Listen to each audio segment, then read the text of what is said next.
Bueno, buenas tardes a todos, bienvenidos a un nuevo encuentro del ciclo CIES en este 2021.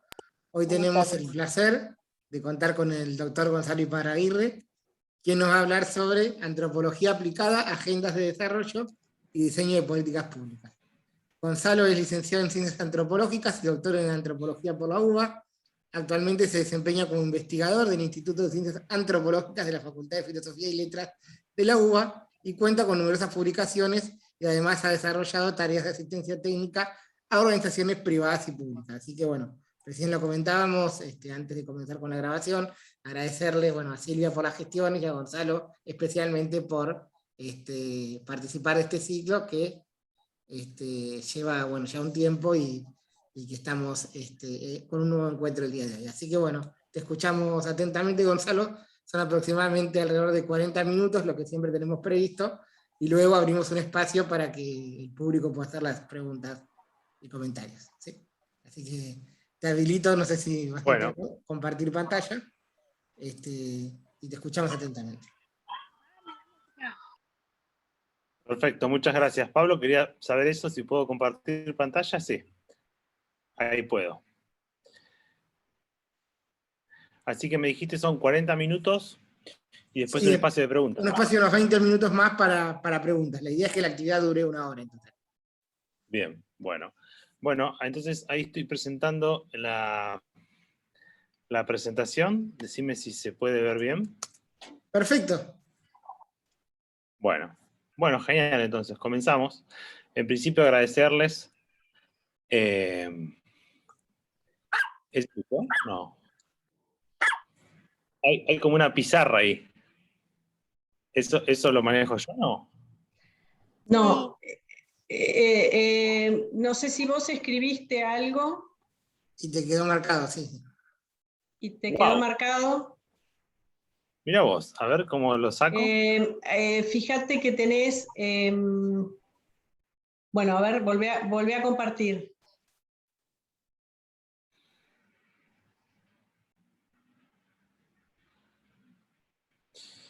Parate que se me fue el power ahora.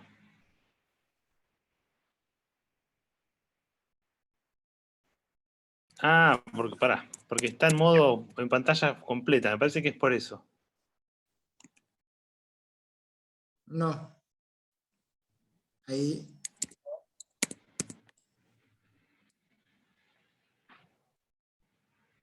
A ver, probá ahora, Gonzalo. ¿Ahí? ¿Sí? Perfecto. Ahí está. Adelante, ahora sí.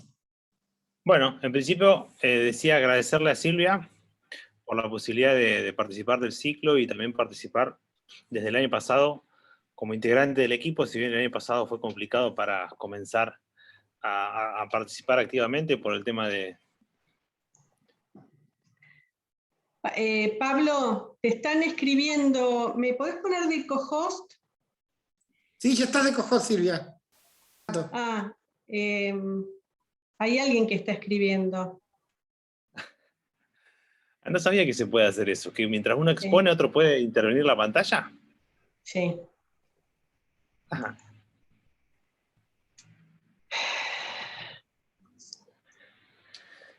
Y hacer cosas peores también, ¿eh? Exacto. Creo que es Rosario la que escribe. ¿Y cómo es que se puede hacer? ¿Rosario?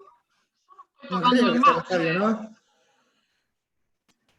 Yo no estoy tocando el mouse, así que es raro. No. Aparece Rosario escribiendo en pantalla.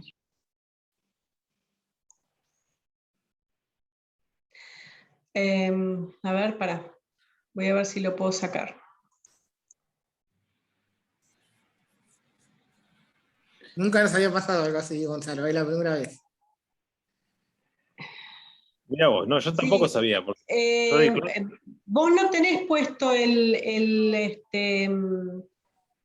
coso, el puntero que dibuja, no. Creo que no. A ver cómo puedo hacer. Disable. Ahí está. A ver ahí. Ahí lo sacaste, sí. Bueno, Ahí está, adelante ahora. Ahí está. No. no.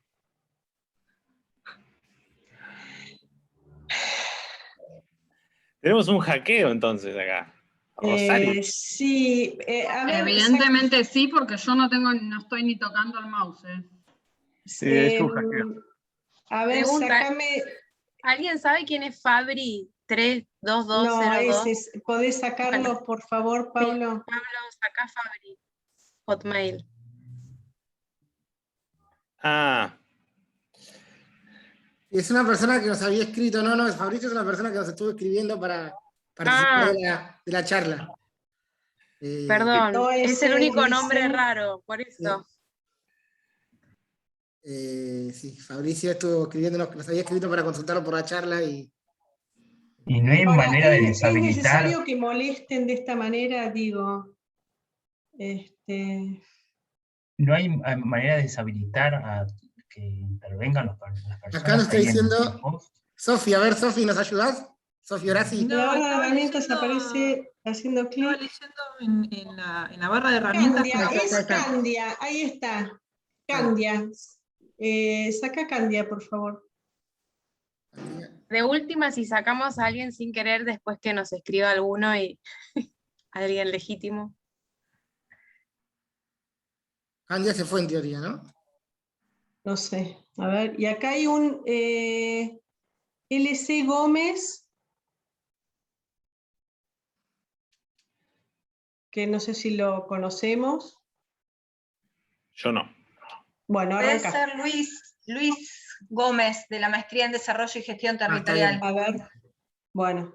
Sí, era esa chica Candia, por eso yo decía de no hacer circular. Bien. Ahora sí.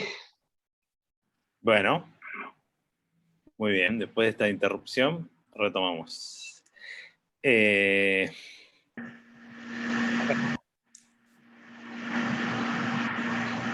Bueno, entonces decía, agradecía la participación. Me presento en primer lugar. Yo soy antropólogo y terminé mi licenciatura en el 2010. Trabajé sobre temporalidad en grupos indígenas mocovíes, hice mi trabajo de campo en el Chaco argentino, y en el 2015 hice el doctorado, ya especializado en temas de desarrollo en el sudeste de la provincia. Yo soy oriundo de Bahía Blanca, actualmente vivo en Torkins, pero ya desde el 2006 me radiqué en la zona y empecé a trabajar específicamente en temáticas de patrimonio cultural y políticas de desarrollo en el distrito.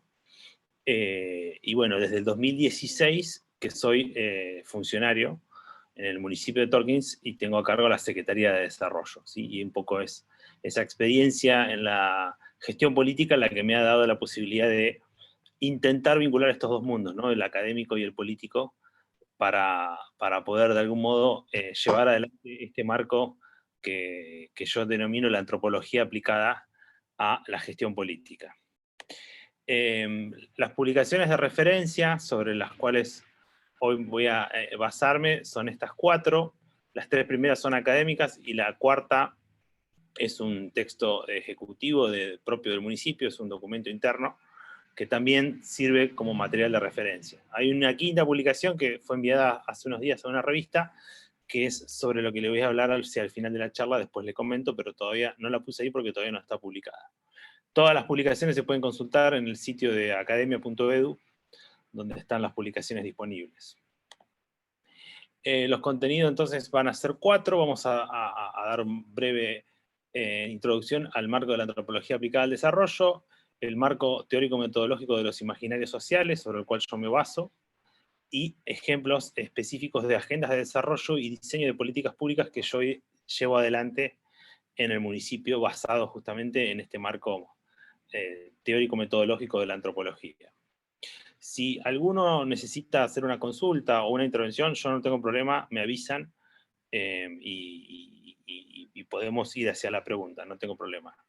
Quizás es mejor abrir el micrófono porque por ahí no voy a estar viendo el chat. En principio, entonces, para entrar de lleno al tema de la antropología aplicada, hay, como ustedes saben, distintos marcos y escuelas dentro del campo de la antropología.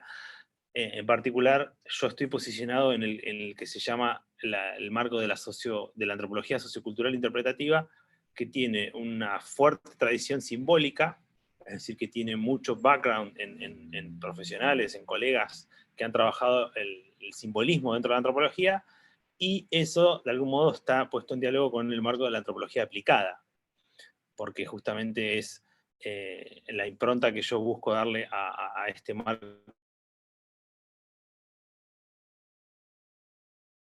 a una praxis directa de intervención en el territorio, como les decía recién, por ejemplo, desde mi participación en gestión política. Los grandes temas sobre los cuales trabajamos son la diversidad cultural, los grupos sociales, las dinámicas socioterritoriales, las estructuras, las organizaciones, las tomas de decisiones, y particularmente yo me he ido focalizando y especializando en las agendas de desarrollo, ¿no? Como un instrumento de toma de decisión que tiene justamente directa intervención sobre cuestiones reales que ocurren en los territorios. Particularmente dentro de lo que conocemos hoy en día como el marco de interpretación de la antropología aplicada, hablamos de un pasaje de la investigación a la gestión que vuelve a ser un insumo de gestión. Es decir, si bien el diálogo entre investigación y gestión es frecuente para muchas disciplinas, hay un paso más que se puede dar, que es producir un conocimiento analítico a partir de la gestión política, ¿no? Y ese es un poco lo que hoy en día yo intento hacer desde distintos marcos. Por ejemplo, el marco de la investigación-acción, que han formulado antropólogos como David Greenwood, o metodologías como el postdesarrollo, que han desarrollado otros autores como Eduardo Archetti o Escobar, que han sido referentes en estos temas, y de algún modo han hecho aportes a distintas ramas o subáreas de la antropología, como es la rural, la económica, la antropología vial, que eso particularmente lo trabaja Pablo Wright, que es mi director en la Universidad de Buenos Aires, el tema de las movilidades, la política, las empresas, los negocios. Es decir, hay una vasta trayectoria en estos temas. Hoy en día, por ejemplo, está el tema, una rama más nueva, más innovadora, es el tema de la antropología aplicada a los negocios, ¿no? Que formalmente se conoce como UX o User Experience, que también busca implementar metodologías antropológicas, ahora vamos a ver en particular la etnografía, para poder dar cuenta de problemáticas concretas de mercado, de consumo, de tendencias. Ya entrando más precisamente en la relación entre antropología y desarrollo, mi marco de referencia específica es la antropología del tiempo, de la cual me vengo especializando desde la licenciatura. ¿Por qué? Porque mi conceptualización y mi acercamiento hacia el desarrollo viene justamente desde una perspectiva temporal, es decir, desde una concepción centrada en el tiempo, ¿no? Entendiendo que el desarrollo puede ser visualizado en su totalidad como una temporalidad, es decir, como una noción de tiempo, más allá de las posibles definiciones que podamos tener a nivel económico, político, tecnológico, ¿no? Social en general. Yo parto de una concepción justamente interpretativa donde planteo que el desarrollo, evidentemente, ya sea a nivel representación o a nivel práctico, nos está hablando de la noción de tiempo que está detrás de esa noción de desarrollo.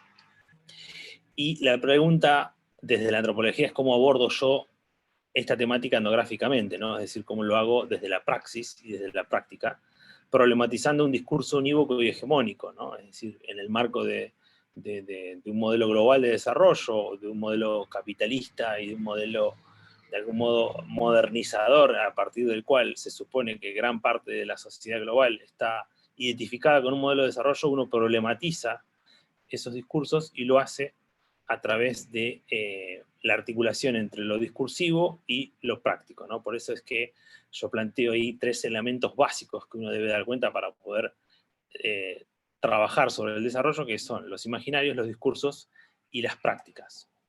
¿Por qué hablo de esas 3 cosas? Porque los discursos nos hacen referencia a quienes expresan o quienes se manifiestan respecto al desarrollo. Los imaginarios nos dan cuenta sobre las representaciones simbólicas que esos discursos manifiestan, y las prácticas hacen referencia al plano pragmático, justamente, ¿no? Me pasé una diapositiva para justamente recalcar ese tema y volver a la etnografía. El marco etnográfico para la antropología hace referencia a lo que comúnmente llamamos el trabajo de campo, ¿no? que tiene como requisito básico la observación participante, es decir, que uno, como analista, como investigador, sea partícipe de esa situación donde realiza su investigación o donde produce conocimiento, ¿sí? Y el aspecto central acá también es que uno tiene que tener en cuenta la perspectiva nativa, es decir, cuál es la perspectiva del otro con el que está interactuando para poder dar cuenta de esa otra visión del desarrollo de la naturaleza, del tiempo, de lo que fuera que estemos estudiando, ¿no? Ahí, por ejemplo, contrasto dos fotos, una de mi primera etnografía en el Chaco con indígenas mocovíes y una segunda con prestadores rurales en la zona de Torquín, justamente en Mahuidaco. No sé si muchos de ustedes seguramente han visitado Mahuidaco, una de las estancias más lindas que hay en la zona, donde, bueno, yo en su momento trabajaba en el INTA, coordinando grupos de turismo rural, y justamente parte de mi trabajo etnográfico fue tratar de comprender qué visiones del desarrollo tenían estos prestadores turísticos. Acá puse un ejemplo de una hipótesis etnográfica como para contrastar cómo vemos desde la antropología ciertas temáticas que por ahí quizás ustedes desde la economía, desde la sociología o desde otras disciplinas lo puedan ver complementariamente, ¿no? Es decir, cuando uno plantea que los diferentes discursos sobre la relación, en este caso sociedad, naturaleza, desarrollo, que se confrontan en el sudeste bonaerense, responden a una serie de supuestos basados, lo hacemos pensando en representaciones sociales naturalizadas, ¿no? Por ejemplo, cuando hablamos de lo rural, lo natural, lo cultural, lo exótico, lo productivo, lo sustentable, partimos del supuesto de que esas son nociones naturalizadas que podemos deconstruir y que podemos desnaturalizar para poder abordarlas, no como una posición tomada, sino justamente tratando de visualizar esa perspectiva nativa que yo recién les decía y poder dar cuenta de qué es lo que ese grupo de interlocutores o una persona en sí misma me pueda expresar sobre esa temática, ¿sí? Entonces, volviendo a la gestión política y volviendo a la aplicación de este marco teórico, el desafío es lograr este pasaje de la gestión a investigar la gestión, ¿no? ¿Cómo hago yo para poder producir conocimiento de la gestión, en este caso política, pero puede ser de cualquier otro orden? Y de algún modo, ¿cómo puedo lograr que la experiencia laboral en esa instancia se vuelva una praxis etnográfica, es decir, se vuelva metodológicamente una forma de producir conocimiento, ¿sí? Que esto es lo que más informalmente podemos llamar que uno logra una etnografía constante de su vecindad, es decir, no tiene por qué hacerlo exótico y lejano como histórica y clásicamente se lo perfila de la antropología, sino que lo puede hacer en su vecindad, ¿no? Con pares, con vecinos, con, digamos, sujetos sociales más cercanos, a través de los cuales uno puede dar cuenta justamente de las mismas problemáticas y hacer uso de esa misma metodología para poder dar cuenta de cuáles son justamente las representaciones de esos grupos. Acá hay un esquema que de algún modo sintetiza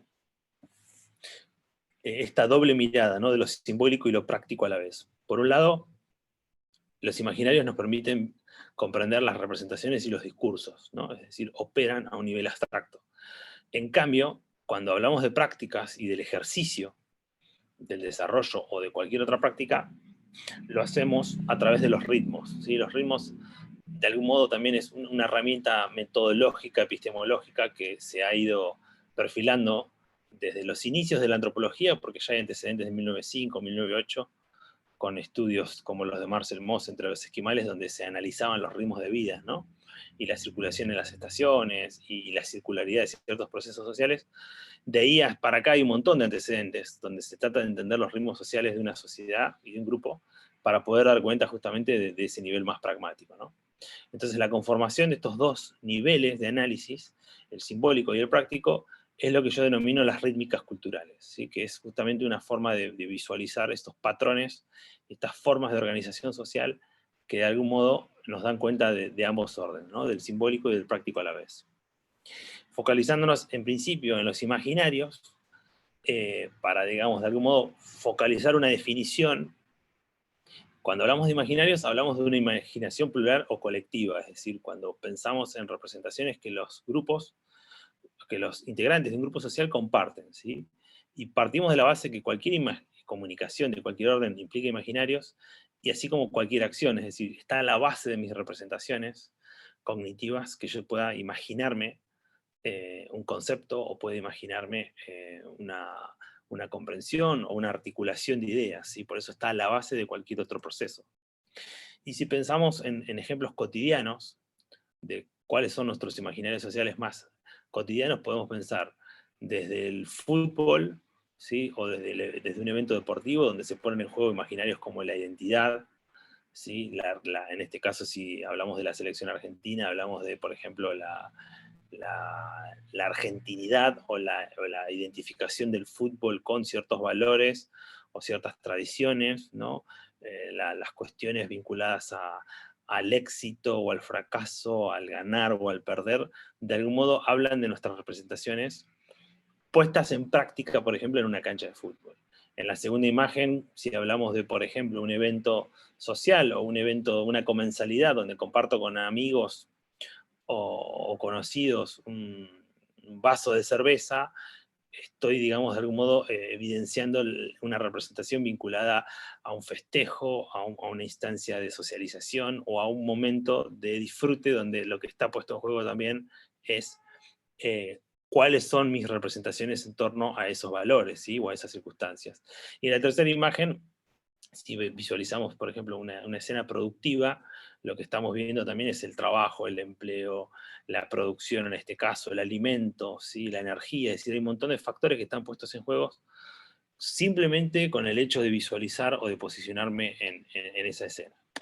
Después podemos ir a otro tipo de imaginarios, como pueden ser lo urbano y lo vial, donde en esta imagen panorámica de la autopista de Buenos Aires sobre una de las villas, yo visualizo rápidamente representaciones respecto al tránsito, al ordenamiento urbano, a la pobreza, a la riqueza o a la concentración de recursos. Es decir, hay un montón de aspectos que afloran con el simple hecho de ver una imagen como esta. O como esta, donde lo que justamente visualizamos son representaciones nativas, es decir, cómo esa gente que vive ahí se representa un montón de aspectos que tienen que ver con el espacio social, el espacio público, lo constructivo, la seguridad, la conectividad, y también lo podemos visualizar a nivel toma de decisión política, lo que implica sostener o no ese tipo de urbanizaciones. Entonces, ¿por qué recurrir a los imaginarios? Porque es una herramienta de análisis. Es una herramienta de análisis que nos permite traducir representaciones simbólicas, ¿sí? ¿Y cómo lo hacemos? ¿Cómo lo sistematizamos? ¿Cómo lo volvemos una herramienta?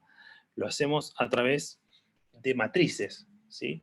Estas matrices que yo les voy a mostrar ahora nos permiten de algún modo sistematizar a nivel constelación. Acá me salté una. A nivel de la categoría discursiva, lo que yo digo, lo que yo expreso, a nivel componente lo que me represento, y a nivel constelación es lo que significan histórica y culturalmente ese conjunto de imaginarios. ¿Sí? Son como 3 niveles de análisis. Por ejemplo, si yo tomo el concepto de territorio y quiero analizar el imaginario detrás de ese concepto, yo puedo identificar componentes, como pueden ser la identidad, la producción, el campo, la tecnología, la tierra. Estos componentes están asociados justamente a un estudio basado en la producción agropecuaria, ¿no? Es decir, está vinculado a cómo visualiza un productor agropecuario el territorio. Pero podríamos tomar otros componentes si nos posicionáramos, por ejemplo, no sé, en la mirada que tiene, no sé, un nativo, un indígena sobre el territorio, si es que utiliza ese concepto, o un decisor político o un empresario, ¿no? Es decir, bueno, ¿cómo visualiza el territorio un empresario? Entonces yo para cada una de esas componentes puedo identificar categorías discursivas, ¿sí? Entonces si yo, por ejemplo, quiero entender qué elementos discursivos hacen referencia a la identidad vinculada al territorio, puedo concentrarme en estudiar nociones como la historia familiar, las migraciones, la genealogía, la filosofía del trabajo. O, por ejemplo, si yo quiero entender las categorías discursivas vinculadas a el componente de producción, me voy a centrar en modos de trabajo, el sentido de la producción, la relación con la tierra, qué tradiciones y qué leyendas están incluidas en esa vinculación. ¿Sí? Esto es, digamos, es una herramienta analítica que nos permite de algún modo correlacionar el plano discursivo con el plano más abstracto de la representación. Y obviamente se puede hacer para cada uno de los componentes y para cada uno de los imaginarios que querramos analizar. Yo, por ejemplo, ahora que estamos en contexto de campaña, esto lo utilizo para hacer estrategias de difusión política, es decir, cómo uno logra transmitir un mensaje a la sociedad respecto a lo que se realiza en la gestión. Bueno, se puede hacer lo mismo y uno puede trabajar qué elementos discursivos son los que permiten transmitir ciertas representaciones, ¿sí? Entonces, de algún modo podemos utilizar esta matriz de imaginarios para producir, como les decía recién, desde un mensaje político hasta una campaña publicitaria, cuando quiero posicionar un producto, o cuando quiero de algún modo, no sé, socializar los resultados de un trabajo y tengo que definir cómo lo comunico. Bueno, estas matrices me pueden resultar útiles para ese propósito. Y como les decía, eso a nivel de la representación y del discurso. Cuando vamos al nivel práctico tenemos los ritmos. Y los ritmos, como acá nos dice Lefebvre, de algún modo son quienes articulan la vida cotidiana con los procesos más macro, ¿no? Es decir, tenemos procesos micro que tienen que ver con lo que hacemos diariamente y procesos más macro que tienen que ver con lo que hacemos estacional o anualmente, ¿sí? Obviamente que tenemos ritmos condicionados por las condiciones climáticas, pero también hay ritmos producidos por relaciones de producción, tendencias de mercado, ritmos que hacen, por ejemplo, a las vacaciones. Nosotros, desde el sistema académico, lo que tiene que ver con el trabajo, los momentos de trabajo, los momentos de descanso, los momentos de exámenes, los momentos de cursada. Si uno se pone a visualizar todos esos procesos, hay justamente un conjunto de ritmos que están operando, y de algún modo analizar eso nos permite entender las prácticas en una correlación más macro, ¿sí? Por eso es que la asociación, de algún modo, es que los ritmos nos permiten entender dinámicas, ¿sí? Acá yo hago la analogía con la música para entender que así como los ritmos musicales nos definen los géneros, ¿sí? Uno puede identificar un género musical, como puede ser en este caso el tango y el rock, a través de definir ritmos. Las rítmicas nos hablan mucho más allá respecto a la historia y la tradición, ¿sí? Por ejemplo, cuando hablamos del tango nos representamos un montón de aspectos que tienen que ver con cuestiones tradicionales, o sea, acá de Buenos Aires, que tienen que ver con cuestiones asociadas a lo recreacional, a lo ritual, hasta cuestiones migratorias podríamos asociarlo, o cuando hablamos del rock, que tiene que ver con ciertos valores específicos de la cultura rock. Entonces, de algún modo, hay un montón de cosas que se desprenden de esa única palabra o de esa única identificación que está imbrincada justamente en los aspectos simbólicos y prácticos que podemos reconstruir. Entonces, de algún modo sintético, las rítmicas culturales son una metodología que permite comprender esta relación entre ritmos de vida y procesos de dinámica social. Bien, hasta ahí lo teórico-metodológico. Ahora quisiera pasar rápidamente a hablar para algunos ejemplos específicos para justamente no aburrirlos con lo teórico-metodológico e ir un poquito a cuestiones más prácticas. No sé, Silvia, si vamos bien hasta acá. ¿Querés que hagamos un parate o alguna pregunta o seguimos? No, seguimos y después vemos las preguntas al final. Perfecto. Buenísimo. Les decía entonces, como para visualizar algunos ejemplos, seguramente ustedes, y la mayoría está en Bahía, alguna vez pasó por el mirador del Cerro Ventana, ¿no? Para nosotros es un tema cotidiano, porque justamente desde la función política uno está permanentemente vinculado a este espacio, ¿no? Y al turismo en general, y por eso quería simplemente tomar este ejemplo como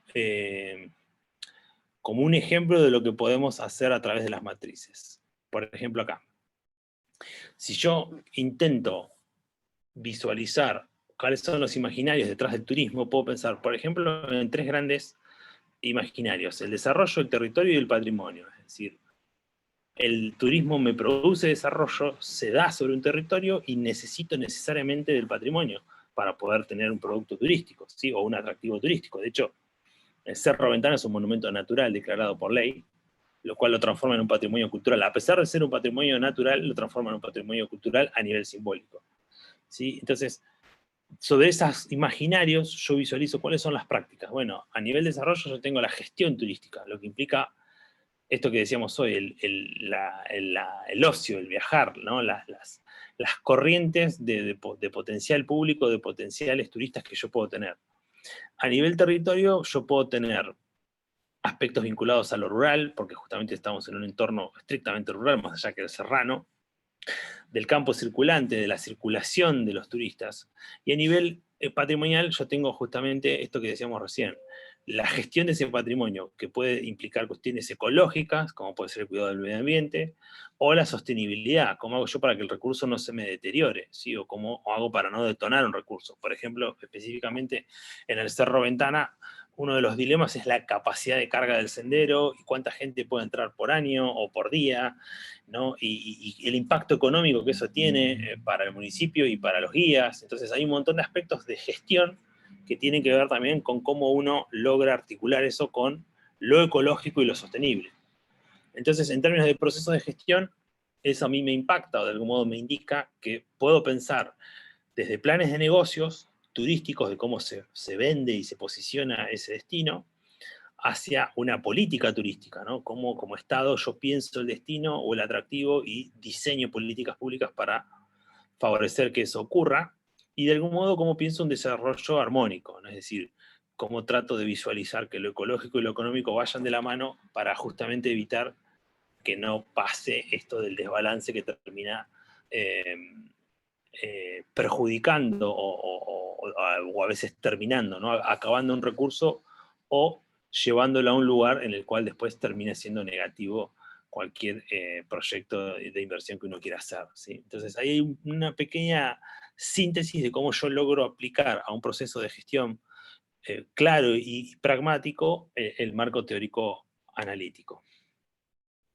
Ya en términos más generales podemos pensar que las matrices nos permiten, por ejemplo, diagnosticar imaginarios. Es decir, yo puedo, justamente si pensamos en el turismo, puedo a partir de hacer un buen diagnóstico de imaginarios, cómo implemento políticas públicas localizadas, es decir, que me impacten en el territorio y que no sean políticas que por ahí son importadas de otro lugar o que son generales y pensadas para lugares más macro y no me sirven en mi lugar, ¿sí? Y esto obviamente lo puedo pensar a nivel de políticas científicas, políticas impositivas, empresariales, financieras, perdón. Lo puedo pensar también para caracterizar, ¿sí? Cuando quiero caracterizar un territorio o un grupo, o quiero hacer un estado de la cuestión, de alguna investigación que estoy haciendo, o de un proyecto, lo puedo hacer a través de estos mismos imaginarios, ¿sí? Y particularmente, el tema sobre el cual yo estoy trabajando en estos últimos años, hace referencia a cómo yo diseño agendas y cómo planifico en base a ese diagnóstico de imaginarios. Después tenemos la gestión. Una vez que tenemos los diagnósticos hechos, podemos gestionar, ¿sí? ese imaginario, esa constelación simbólica, justamente previendo que eso no me obstaculice la comprensión, es decir, tratando de ir más allá y tratando de entender qué me genera como insumo. Esto que recién decía de impedir la compra de enlatados, ¿no? O de que los modelos extrapolados de otros países o de otras regiones se impongan o se intenten de algún modo anclar en un territorio sobre el cual no está hecho el diagnóstico o no está hecha la gestión para que eso ocurra, ¿sí? Eso es bastante común, por ejemplo, para la gestión municipal en términos de las políticas provinciales y nacionales, ¿sí? Donde muchas veces se intentan bajar al territorio una política diseñada a un nivel superior que desconoce la realidad del territorio, y muchas veces esas políticas fracasan justamente porque desconocen sobre qué imaginario se van a operar esas políticas, ¿no? Es decir, sobre qué conjunto de personas y sobre qué conjunto de ideas esas políticas van a funcionar o no. Y, por ejemplo, cuando yo estaba en INTA me cansé de escuchar ejemplos productivos, por ejemplo, de desarrollos productivos que no funcionaron. No sé, me acuerdo de proyectos como los conejos, los caracoles, los hongos y un montón de proyectos productivos que se intentaron hacer y no tuvieron enraizamiento y no tuvieron respuesta de la gente, porque justamente eran modelos que funcionaban en otras partes, ¿sí? Y se desconocía justamente cuál era la forma de poder articularlo con las representaciones, la identidad, la trayectoria, ¿sí? Bien. Y después, ya cerrando esta etapa de la charla, cuando hablamos del plano más pragmático, ¿no? De las rítmicas, justamente la virtud que tiene poder trabajar a este nivel es que si yo implemento la sincronización de las rítmicas, de algún modo estoy afrontando el futuro, es decir, puedo promover una organización y una planificación que tome en cuenta estos distintos ritmos, estas distintas sincronizaciones, y tratar de hacerlo acompasado, tratar de hacerlo, como decíamos hoy, que musicalmente sea ordenado, ¿no? Es decir, cuando uno escucha una melodía o una música que suena bien, que a uno le gusta y le produce de algún modo cierto placer, es porque esa música tiene cierta orden y tiene cierta cadencia, cierta organización. Bueno, con los procesos sociales, con las dinámicas pasa algo muy similar. Es decir, cuando yo encuentro sincronizaciones, que encuentro una correlación estable entre lo diario, lo estacional, lo productivo, lo familiar, lo social, ¿sí? Cuando ocurre lo opuesto es lo que yo llamo las arritmias del desarrollo, ¿sí? Por ejemplo, ¿qué nos permite detectar?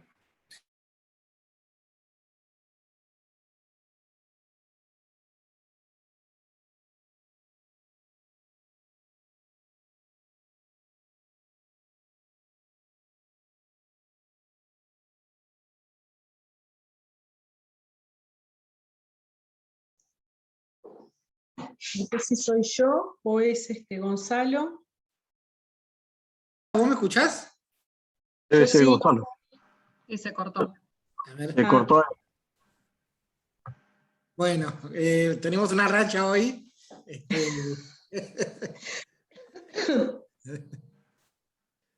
Rosario, Bueno, ¿y vos qué estabas haciendo escribiendo en el pizarrón, Te echaron la culpa. Rarísimo eso. No, para mí Una que vieron una Rosario que estaba conectada y empezaron a escribir Rosario. Ya está Gonzalo de vuelta. Está Gonzalo de vuelta. ¿Se cortó? Se cortó Sí. Gonzalo. Sí, Ah, bueno. No sé dónde me colgué, dónde me quedé. ¿Hasta dónde Fue recién fue hace un rato. recién. ¿Sigo? En la parte de las arritmias. Ah, bueno, genial. Sigo acá entonces. Se está Y compartiendo. volver a compartir pantalla, sí. Sí, ya. Acá. Ahí está. Bien, ya estoy terminando, ¿eh? No sé cómo vengo, Pablo, con los minutos. ¿Vengo bien? Bien. Bien. Perfecto, Bueno. Gonzalo, sí, dale tranquilo. Bien.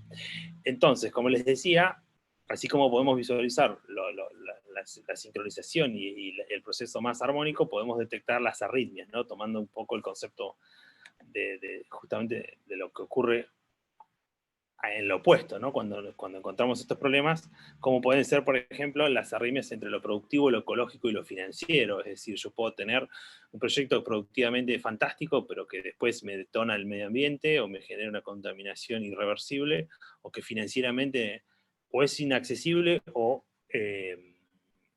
me empobrece al sector, me empobrece al territorio, ¿no? Es decir, a veces pasa y uno a veces recibe propuestas de inversión en el distrito donde este desbalance no está planteado, entonces uno de entrada ya visualiza y puede prever que no va a funcionar, entonces puede recomendar directamente a quien lo ofrece o a quienes pueden llegar a ser los beneficiarios de que esa actividad no correspondería hacerla, ¿no? O justamente ser un requisito poder tener ese balance mínimo entre esos ciclos, ¿sí?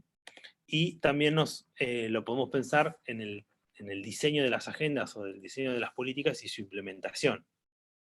Porque también muchas veces se hace un plan estratégico, una planificación, una agenda para un público que cuando se implementa ese público ya no está porque está desfasado de edad, o porque ya migró, o porque lo pensé para jóvenes que se me fueron de la localidad, o lo pensé para la tercera edad y esa tercera edad ya no está, o tuve un recambio tecnológico. Entonces, hay ciertos desfasajes con procesos de mediano y largo plazo que uno los tiene que tener en cuenta al momento de planificar o de algún modo de diseñar estos instrumentos. Y acá ya para cerrar, quería mencionarles esta última etapa de lo que vengo trabajando, del trabajo que mandé hace poquito en una revista, que tiene que ver con justamente tratar de sistematizar los procesos de diseños de agenda a partir de las nociones de tiempo, ¿sí? Y yo hago una triple distinción entre lo que podrían ser agendas diseñadas con centro en el pasado, con centro en el futuro, y lo que intentaría hacer un balance de ambas, a los cuales llamo agendas anticipatorias. Acá en este cuadro, por ejemplo, perdón que está en inglés, pero bueno, lo hice en inglés para esta revista y no lo llegué a traducir. Lo que se intenta hacer es caracterizar el diseño de la agenda según la temporalidad, el descentramiento cultural, el modo de planificación, y puse 3 ejemplos, ¿sí? El primer caso, que serían las agendas centradas en el pasado, tienden a tener una identidad tradicionalista fija, es decir, que de algún modo se anclan en el pasado para sostener y reproducir esa identidad. Tienden a ser, en términos de planificación, agendas que buscan ser predictivas y especulativas respecto al futuro, y como ejemplo tenemos, por ejemplo, las políticas de desarrollo de vivienda, como las que veíamos hoy en la imagen de las villas en Buenos Aires, o los programas en los cuales muchas veces se intenta de algún modo construir casas genéricas para públicos diversos. Yo, por ejemplo, eso lo vi en el Chaco, cuando le fabricaban a los mocovíes casas de barrio moldeadas como si estuviesen justamente en el conurbano, y después los indígenas no las usaban porque eran inviables por el calor o por el frío, ¿no? Y ellos terminaban usando sus casas de adobe. Después, por ejemplo, en el caso de las agendas que se desbalancean hacia el futuro,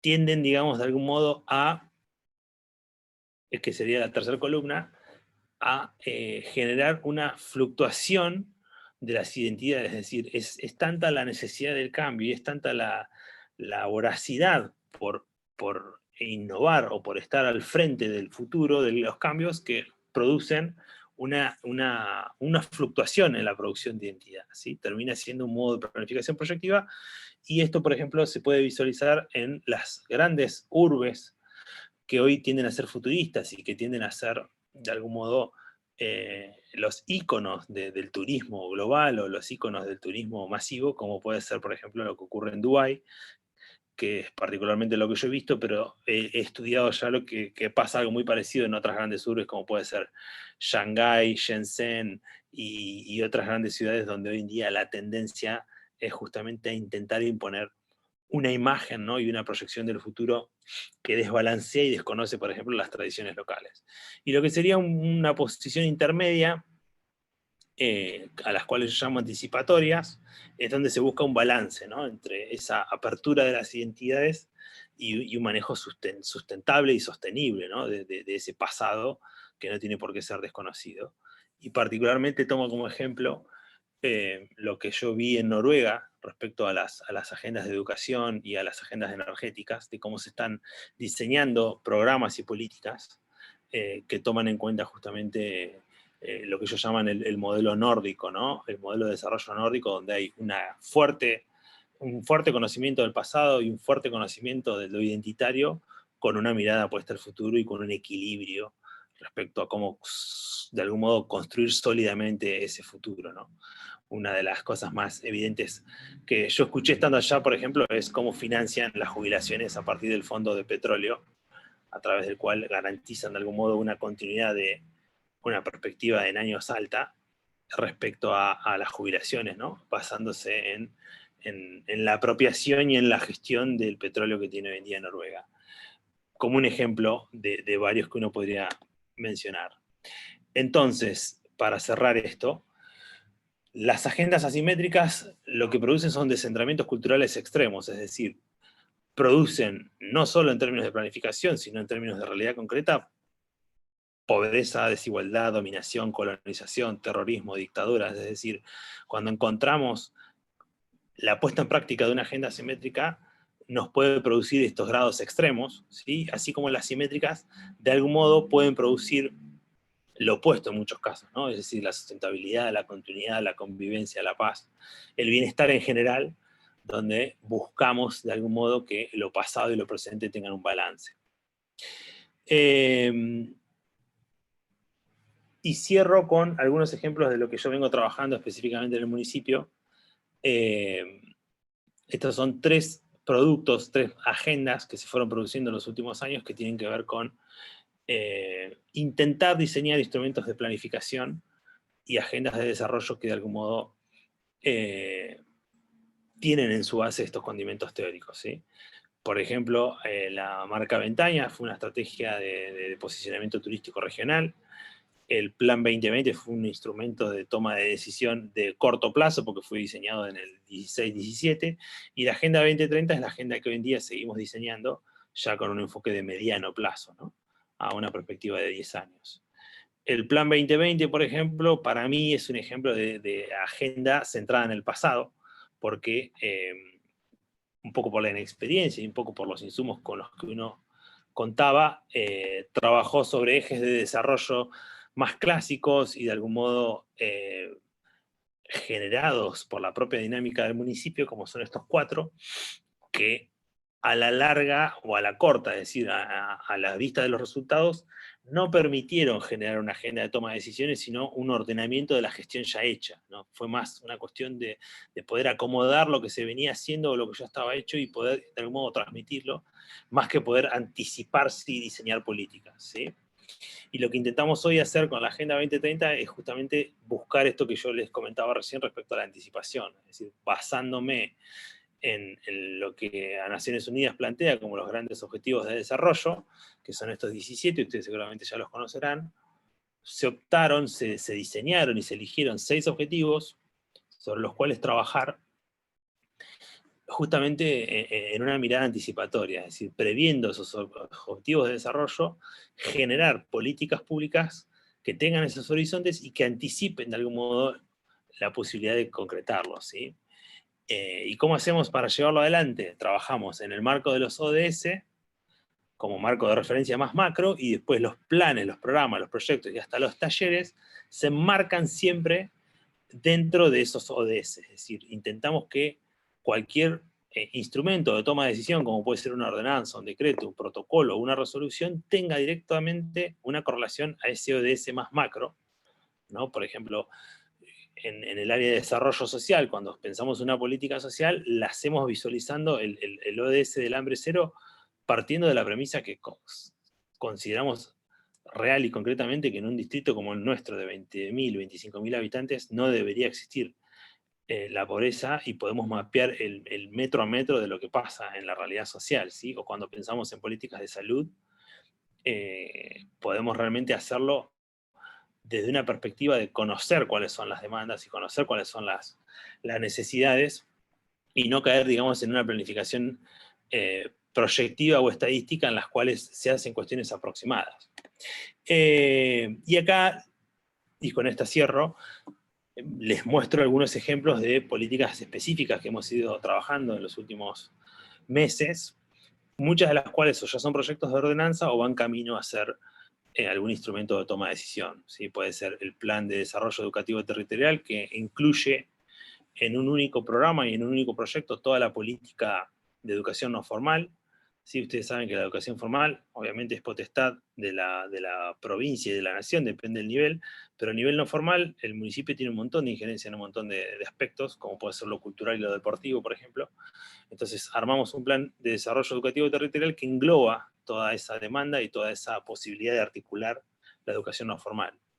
Después tenemos un programa municipal de empleo que vincula, que se llama Aprender más Trabajar, que vincula la necesidad justamente de poder generar experiencias de trabajo durante las cursadas, ¿sí? Sobre todo pensando en chicos de secundaria, que no tengan que terminar de estudiar y después trabajar, porque eso justamente, en términos temporales, termina siendo lineal, ¿sí? Es decir, yo te tengo que formar para después trabajar, cuando en realidad la idea es anticiparse y poder generar herramientas, estrategias de trabajo durante el aprendizaje, cosa que cuando salga de la escuela, en el caso de la secundaria, ya tenga una práctica mínima, ¿no? Es muy típico, al menos en nuestra oficina de empleo, la situación de que los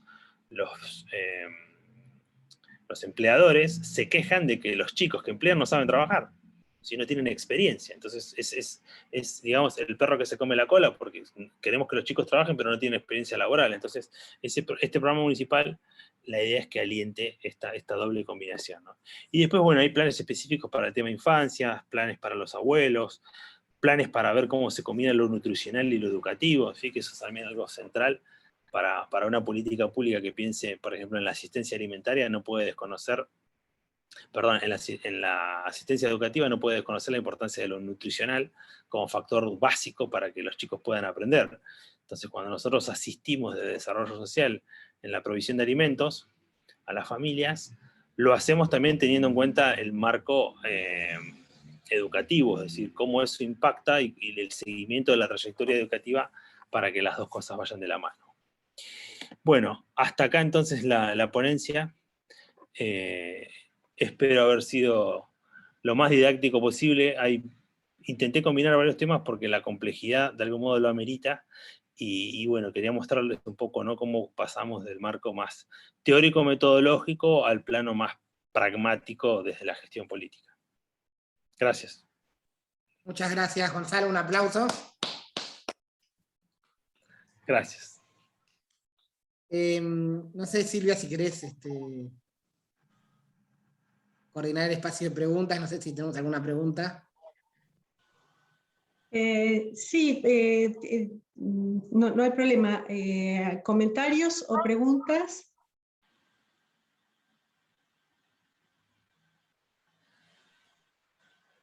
Hola, ¿qué tal? ¿Me Hola, escuchas? Sofía.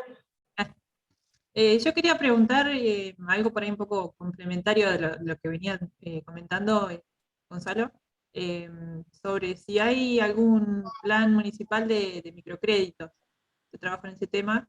Yo sé que algunos municipios tienen, por ahí está relacionado un poco con lo que mencionabas recién de aprender más a trabajar. Por ahí si alguno tiene algún oficio, algún tipo de eso, también por ahí financiarles, cuando terminan la escuela, financiar un poco el emprendimiento. Y si te han tenido alguna experiencia de este tipo, ¿cómo les ha resultado? Mirá, sí, nosotros hay un programa de microcréditos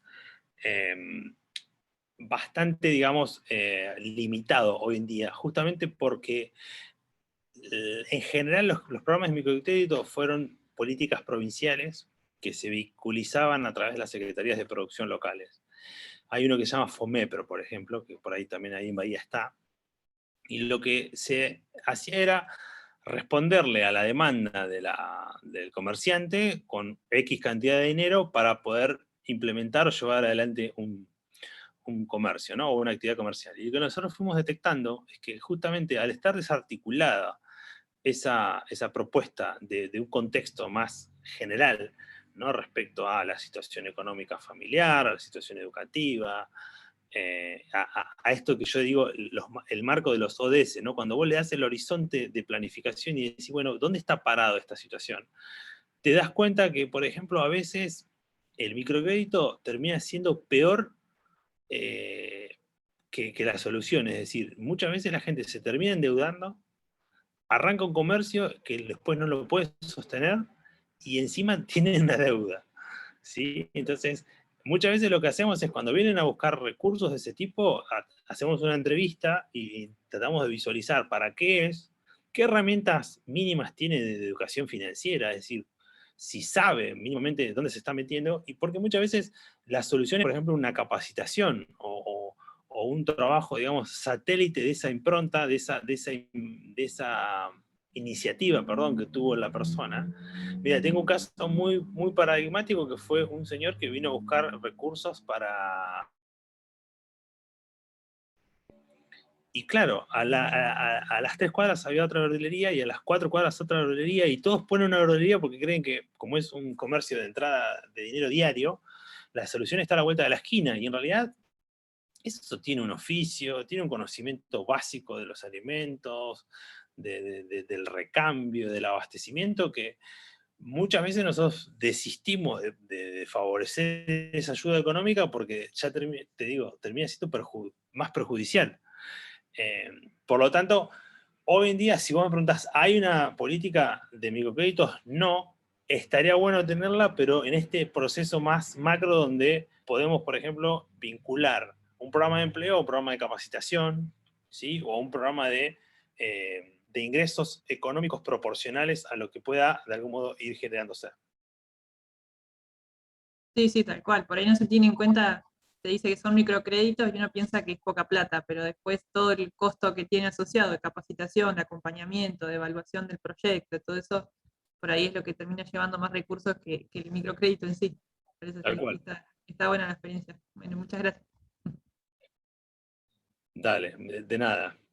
Aprovecho un poco el comentario tuyo, porque parte de lo que a mí me interesaba de esta charla poder transmitir con ustedes, que sé que trabajan con cuestiones locales de la zona, es que justamente los municipios, por lo menos el nuestro, busca ser un un canal de diálogo con el sector académico y con la producción de conocimiento, ¿no? Entonces, muchas veces por ahí, propuestas como la que vos decís, primero se desconocen, porque por ahí el municipio no sabe que está hecho el instrumento, o ustedes por ahí no saben que pueden implementar o tratar de saber si una política o un programa puede funcionar, teniendo como caso empírico el municipio, ¿no? En ese sentido, yo ofrezco la Secretaría de Desarrollo, que es mi área de incumbencia, como de algún modo un laboratorio de experimentación para ustedes, cosa de que podamos de algún modo poder probar, ¿no?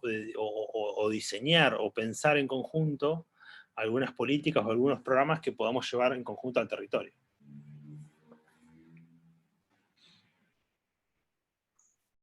Buenísimo, gracias. ¿Alguna otra pregunta o comentario?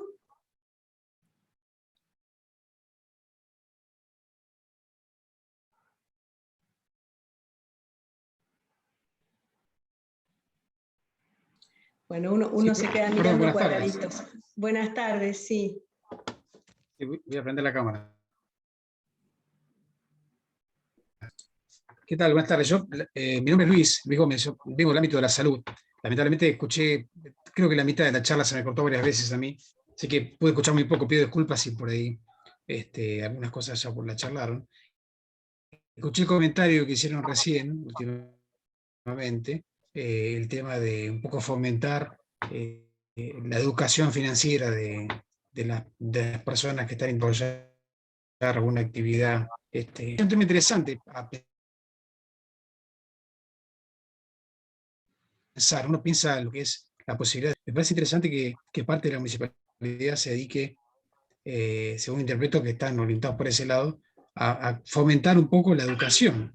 Porque muchas veces me imagino que hay mucha gente que no tiene capacidad no tiene idea. Yo, de hecho, si quisiera poner un kiosco, no sé cómo, ni siquiera cómo hacer, digamos.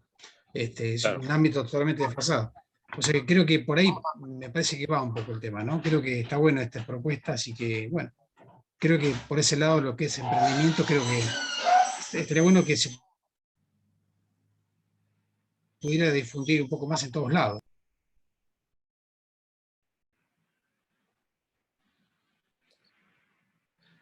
Bien, ahí se cortó. Hoy no es el día de suerte para la tecnología, evidentemente. No, igual justo había terminado, porque se muteó, dijo que, no sé si escuchaste lo último, que era una buena, que era una buena estrategia, digamos, y la posibilidad de difundir un poco este tipo de propuestas en todos lados. Sí, Sí, perdón, sí, me había muteado, perdón. Sí, exactamente, gracias, Silvia. Sí, ese es el comentario. Esta posibilidad de que la gente pueda acceder a capacitaciones, que yo no las veo, digamos, en otros lados, me parece. Muchas gracias. Bien, bueno, gracias por el comentario. Y sí, por eso también parte de mi idea, como decía recién, es socializar esto más allá del ambiente estrictamente municipal, ¿no? Y poder compartirlo en este ambiente donde podamos pensar, ya te digo, posibilidades de programas, de políticas, de formas de articular entre la ciencia y la academia, que me parece que es el gran desafío que tenemos por delante, desde la gestión política y desde la gestión académica, ¿no? Creo que en ambos campos ese diálogo es fructífero y sobre todo cuando lo pensamos en cuestiones muy locales, muy concretas, donde estamos pensando directamente en nuestro territorio, en nuestros vecinos. Exacto. Bueno, no sé si hay algún otro comentario. Yo tomo lo que dijiste, Gonzalo, bueno, ya lo sabés, en la propuesta de tener un laboratorio de trabajo de campo es súper bienvenida y bueno, vamos a estar pensando en algunos de los proyectos como que financia CONICET, como el Impactar y demás, que dan la posibilidad de hacer este tipo de acciones que tienen una relevancia en campo directamente, ¿no? O sea, y que como dijiste vos recién, afectan directamente o buscan directamente mejorar la condición de vida de los vecinos y de ciertas poblaciones. Bien, sí, totalmente. Bueno, si no hay ningún otro comentario, muchísimas gracias, Gonzalo, por haber sido tan preciso y una charla muy, muy didáctica. Preguntaste eso y sí, la verdad que estuvo muy interesante la charla. Muy clara. Muy clara, sí. Bueno, me Gracias. alegro.